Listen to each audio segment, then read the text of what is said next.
Olha, o Casal tinha falado um pouco sobre o São Paulo, né? Sobre a bobeada que deu naquele jogo lá. E o São Paulo entra em campo nesta quarta-feira contra o Libertad do Paraguai, no Paraguai, com muitos desfalques, a gente vai falar sobre isso, mas tem reportagem aqui no UOL dizendo que o Zubeldia acha soluções no São Paulo em meio a desfalques. Lucas e Oscar há muito tempo não estão jogando. O Arboleda não joga hoje, esperava que ele fosse voltar. Não volta, tá aí, ó. Eu não sou falta de salário de sofrimento, é você que está dizendo isso. Eu tô vendo minha carinha ali. Na tela. Olha o biquinho. É isso.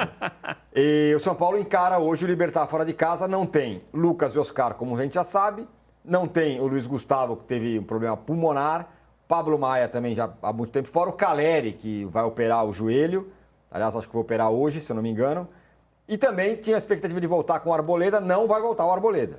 Então, meu amigo, é desfalque à beça.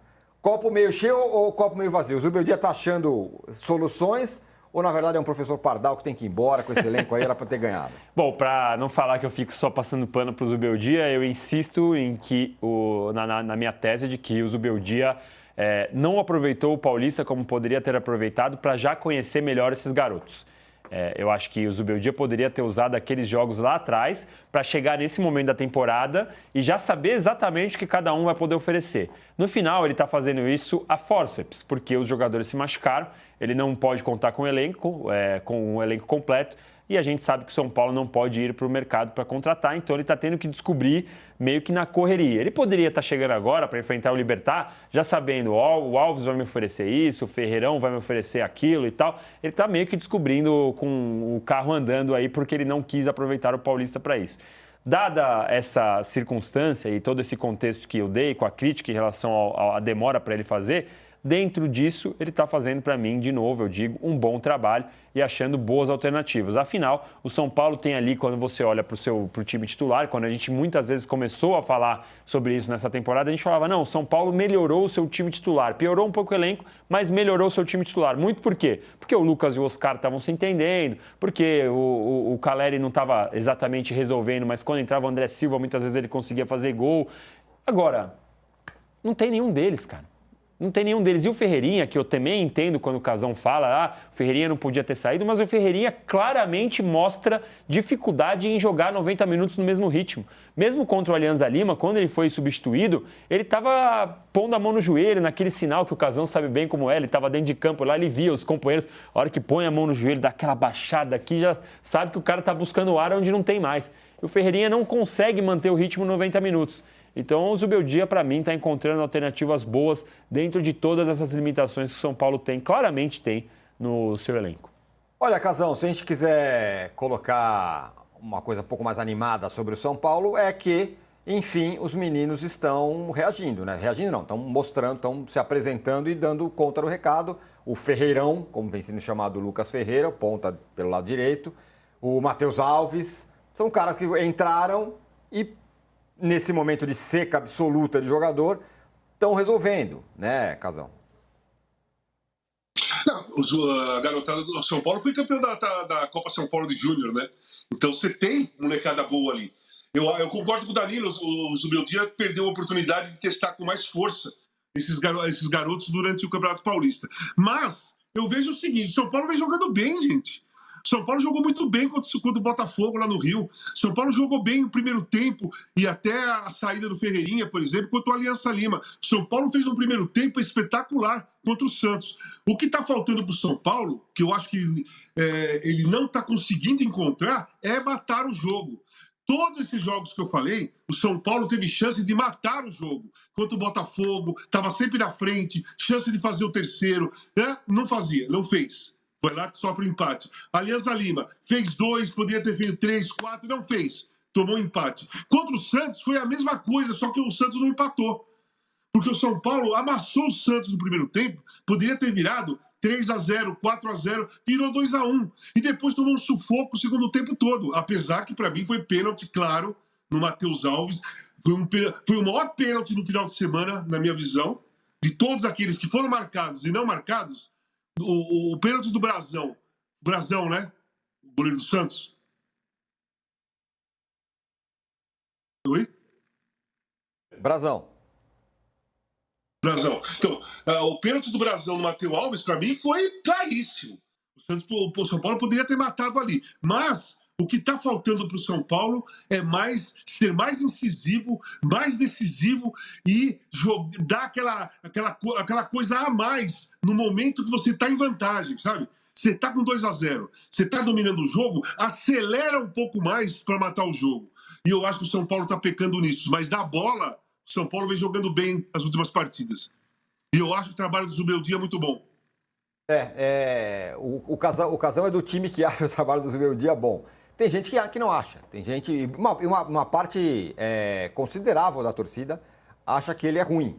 Ele é ruim porque o Zubeldia deveria fazer mais com o elenco que tem. Você também entende que o trabalho é bom. Sim. Mas o fato é que há, indiscutivelmente, a gente já debateu muito isso, mas vale ressaltar, uma divisão dentro da torcida do São Paulo. Uma parte gosta do Zubeldia, acha o trabalho bom, outra parte não acha. Também nas análises há essa divisão.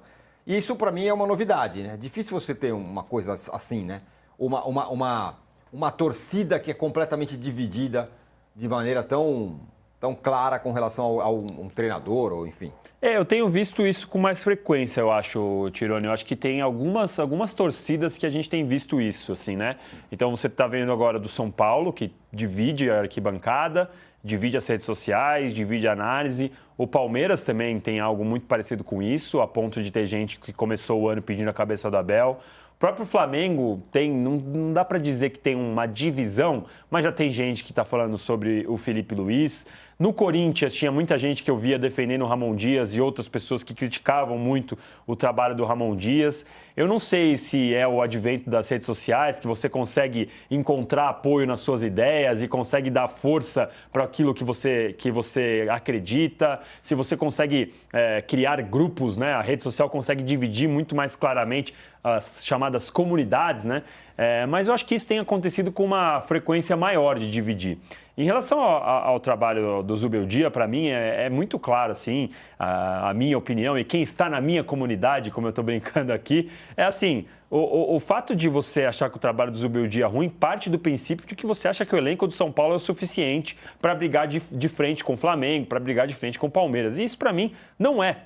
Então, a partir desse momento que você reconhece as limitações, que o São Paulo tem garotos como alternativa para a lesão de Lucas, para a lesão de Oscar, para a lesão não, né? Problema de DM do Luiz Gustavo, você não tem como achar que o São Paulo tem um elenco suficiente para alternar. A gente vai agora comparar com o Palmeiras. Por exemplo, o Palmeiras viajou sem Michael, viajou sem Vitor Roque. O ataque do Palmeiras vai ter o Paulinho. A zaga do Palmeiras pode ter o Gustavo Gomes de novo. Se precisar, a reserva no meio de campo é o Evangelista. Não tem. O Alan é a terceira opção, que é o garoto da base que está sendo usado no momento. Então não tem como a gente conseguir colocar os dois na mesma prateleira. E aí, de novo, a comunicação. Como eu falei do Vasco, eu falo do São Paulo.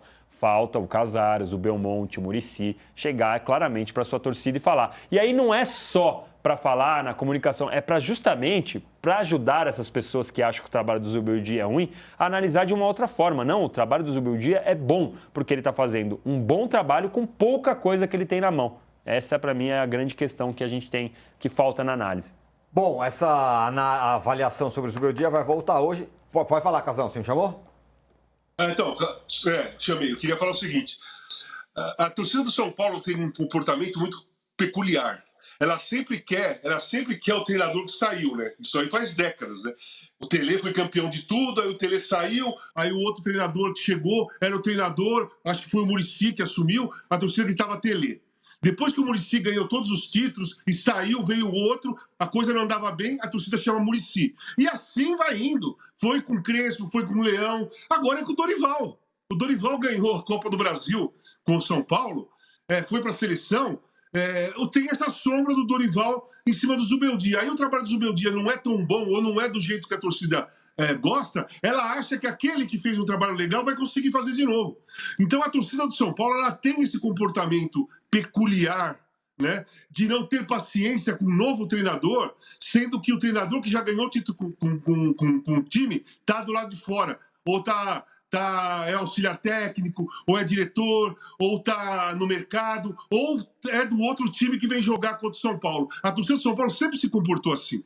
É um comportamento peculiar, porque não são poucas torcidas. Eu não conheço nenhuma outra torcida que sempre faz a mesma coisa, que sempre grita o nome do treinador que saiu, do treinador que ganhou, quando o time não está ainda encaixado. Bom raio-x da torcida do São Paulo historicamente. Né? Ela sempre está torcendo para o técnico que não está. Agora, o adversário do São Paulo hoje não é simples, é o Libertad, que é o líder do grupo e é o líder do Campeonato Paraguaio.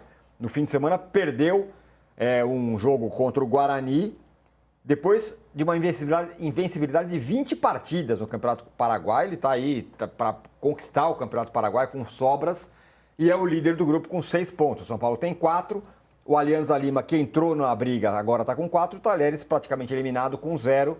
O São Paulo venceu o Talheres fora de casa. Agora todo mundo vai pegar o Talheres com o pneu arriado fora de casa também, o que é uma questão. Coloca só de novo a classificação, porque o São Paulo, um empate hoje não está nada mal para o São Paulo. Ótimo. Aliás, erga as mãos para o céu, ainda mais diante das circunstâncias.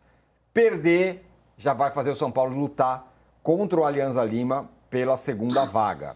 E vai ter que jogar com o Alianza Lima no Peru, Danilo. E, se eu não me engano, se o São Paulo perde, ele pode ser para terceiro por conta dos critérios de desempate. Exatamente. Então, também tem esse ponto que, lógico, né? Ali é a mesma pontuação, é critério de desempate, mas quando você olha para a tabela, tem um outro efeito, ver que o time está fora da zona de classificação. Então, realmente vai ser um jogo complicado. E, de novo, a gente vai voltar a falar aqui. O pecado foi ter cedido o empate para o Alianza Lima, porque agora o São Paulo vai ter que ir para o Peru para jogar em Lima, contra o Alianza, jogando sem o direito de ter um resultado ruim. Lembrando, o Alianza Lima foi o time que eliminou o Boca Juniors na pré-Libertadores. Quem entra em campo também hoje é o Botafogo e o Fortaleza, os dois pressionados, hein? Jogam fora de casa. O terceiro lugar do Grupo A, o Botafogo joga na Argentina contra o Estudiantes. A gente pode colocar aí também a classificação. Os jogos desta quarta-feira, daqui a pouco eu coloco a classificação. Tem Olímpia e Peñarol, esse grupo não tem brasileiros. Tem o Bulu-Bulu contra o Vélez Sarsfield, esse grupo também não tem brasileiros. Estudiantes e Botafogo, o Botafogo precisa arranjar ponto hoje, porque se ele não fizer ponto hoje vai se embananar. O Independente Del Valle encontra o River Plate, esse grupo também não tem brasileiros. Libertad e São Paulo, como a gente já falou. E o Bucaramanga encontra o Fortaleza. O Fortaleza também precisando fazer pontos, os dois pressionados. Quem você acha que tem a tarefa mais difícil? Me parece o Botafogo, né, hoje, Danilo? Eu acho que o Botafogo, mas o São Paulo também, para mim, é bem pau a pau aí. Botafogo e São Paulo como jogo mais difícil, porque, como você disse, o Libertad vive um momento bem bom, né? E vai ter, certamente, a possibilidade de chegar a 9 pontos na fase de grupos da Libertadores, que é grande. Pouca gente tem essa possibilidade de chegar a 9 pontos.